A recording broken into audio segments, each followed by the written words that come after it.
On last week's episode of Onboard Lifestyle, the crew looked back at 2025 on a fast-paced recap of Life Onboard Basic.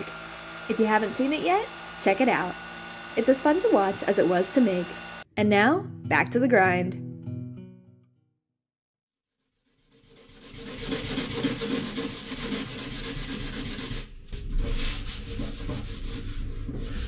Okay, this is feeling pretty good now. Epoxy's fully cured, and I planed it out real close to where it needs to be. There's just a micro thin gap. Now when I continue fairing the rest of this room, I'll be able to touch this with just a 30-second thick layer of fairing compound to get this filled in. I didn't want to build up too much fairing compound because screws do go through this and have to bite into this new substrate. I don't want it cracking out the fairing compound, so we'll keep that as thin as possible. Okay, I kind of liked doing a little epoxy work. I think I'm gonna kind of keep on that before I get back to fairing again. I got so much to do fairing in this room, but I have to fair over the top of this epoxy work, and I have that to deal with.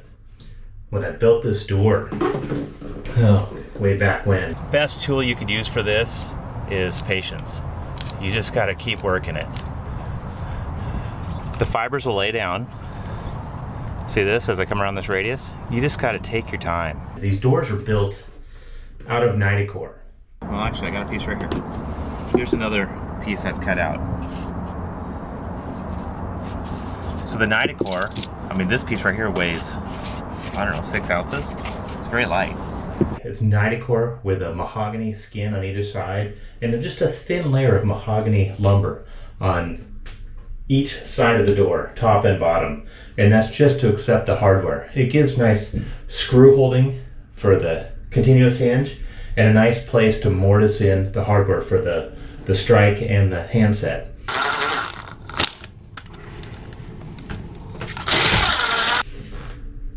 But when I set the door in, I noticed I had a glaring error, and that is my reveal. If you look up the edge of this door, the reveal is nice. And I went with this nice, consistent, like 3/16 inch gap all the way up and around until I hit that radius up there.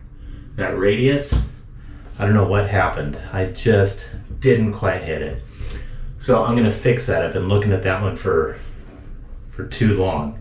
Okay, so the other one, I'm going to show you the head door, which actually is the first door that Teal built. And this one's really special just because this one was really hard. This one was intimidating just because, yeah, it looks normal. It looks easy, but then it kind of curves with the ceiling. While I'm at it, I might as well build that corner up and get the proper radius to fix that reveal. So I'm gonna do that next. My name is Teal, and I have a problem.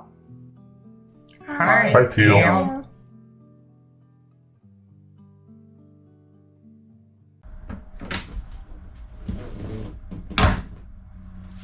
Okay, I'm gonna be working right up in here. This is where the issue is. And I'm gonna have to work with the door on for a couple reasons. I don't want to remove it because as I build this up, I want to continuously check that reveal and get that to that same uniform thickness through here. And the other reason is I could keep this door closed, keep the fumes and dust from getting around the rest of the salon. But I think first thing I need to do is strip off all this paint, get down to this raw substrate so I can start layering epoxy. Gonna put some thick biax on there just to build up first. I don't want to just build this with compound, fairing compound. I want to use something a little more rigid. It isn't structural at all, just I want it to be durable and last. I don't want it to crack out over time because I am going to build it up quite a bit.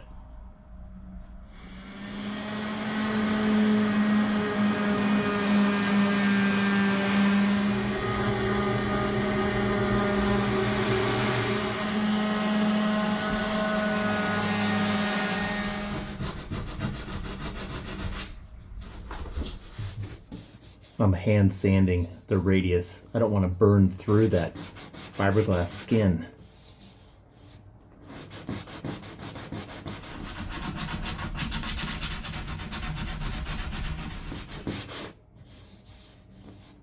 You can really see this right here where it needs the attention. I don't know what happened. I think as I was bending that around, I broke the veneer right here and then just glassed over it and never fixed it. Embarrassing.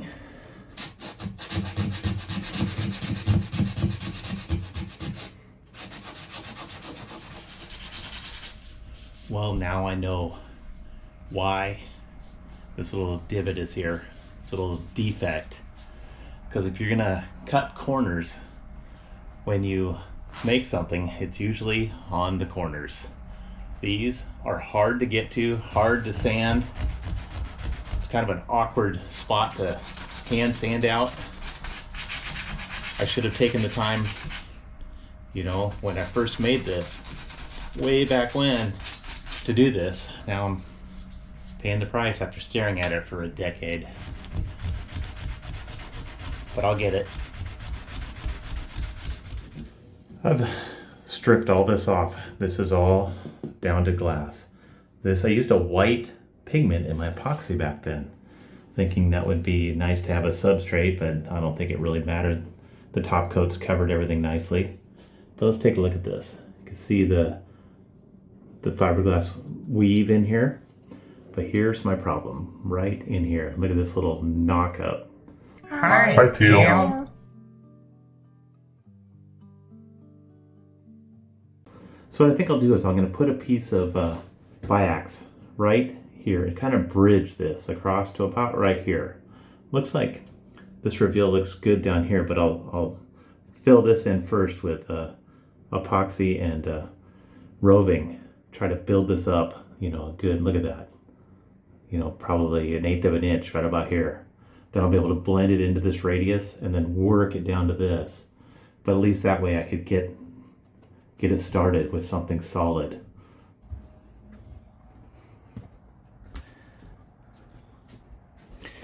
I'm going to use this biax because once it's saturated, it has some nice thickness to it.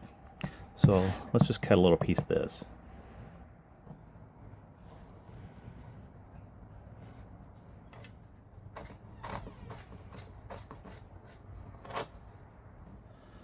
Let's see how this works. Put it right about there, but I can still see a little bit. I think I want to put another piece behind it right here, kind of bridge that little gap, but that should work.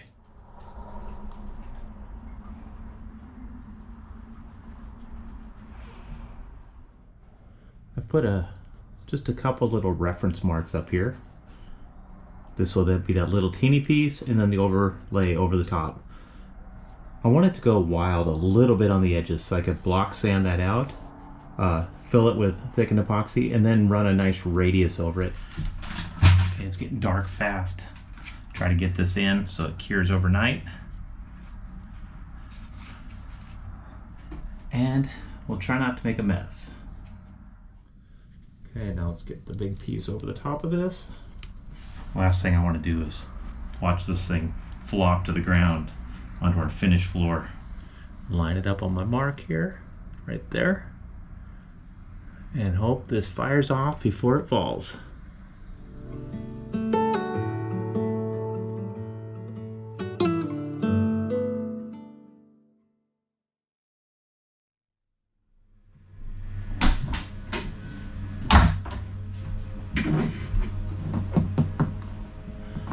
Okay, this is looking good. Got my first 2 little layers on, and it's one of those jobs I can't just put everything on at once. I mean, gravity is my nemesis on this one.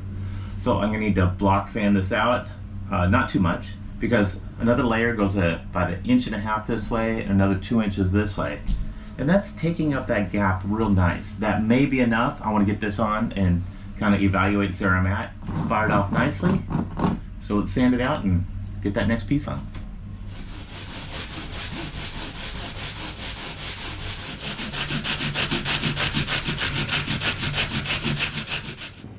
block sanded across this, which feathered this side and this side.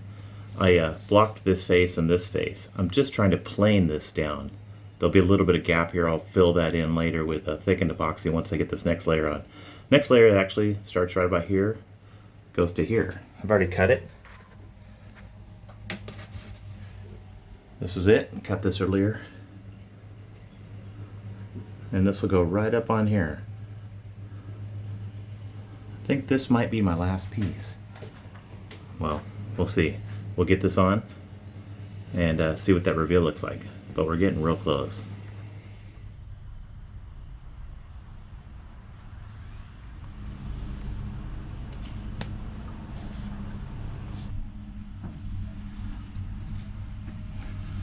Okay, here we go.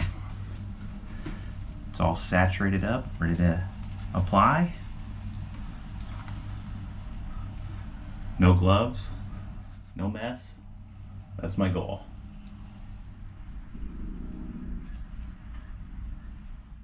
Gonna clean up a little bit of these drips here with my baby wipe. Need to center it a little better right here. Okay, that looks good. Okay, I need to babysit this for a few minutes, make sure it doesn't end up right there. Okay, this is looking real good right now. Let's close this door, and this way I left the door on here so I could check this reveal. You could see what I'm trying to accomplish here, filling this gap. That's 3 layers now, right there. It's getting a little closer. By the time I sand that down, looks like I need a little bit more here. Well, we let that cure overnight. It's time to start shaping it. But I want to talk a second about this weather. You know, before we got to Texas, people said, weather in Texas is different. Yeah, it was hot, and it's been hot, sweltering hot here. But in a blink of an eye, all of a sudden we have an Arctic plunge coming down, and the season's changing, and it's going to be in the 50s tonight. I mean, the 50s. It was 85 the other day. So, actually, kind of feels good. Feels like Seattle weather. Haven't seen much rain today yet, but they say it's coming. Okay, well, it's not going to slow us down. It actually might speed us up because we're still in project mode, aren't we, Lynn? Yeah. Lynn's got her projects going. She's working on a liner for the table. And I'm going to jump back on this. This is cured nicely overnight, so it's time to shape this in.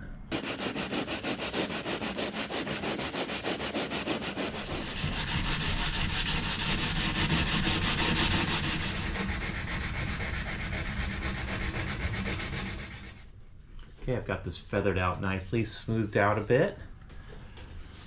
I've got Emma outside mixing me up a little thickened epoxy that I'll use to kind of fill in the gap and feather this out with.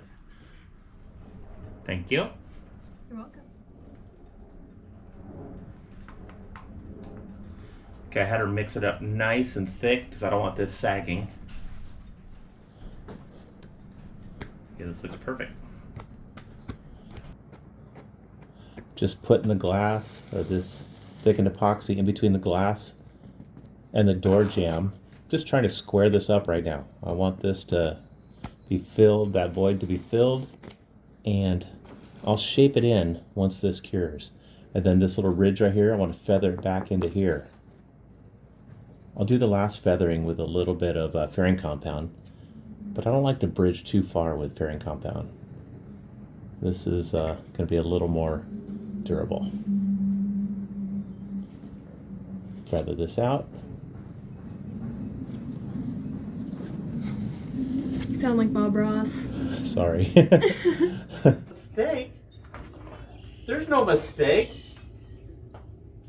Just happy little accident. I love Bob Ross. Happy little clouds.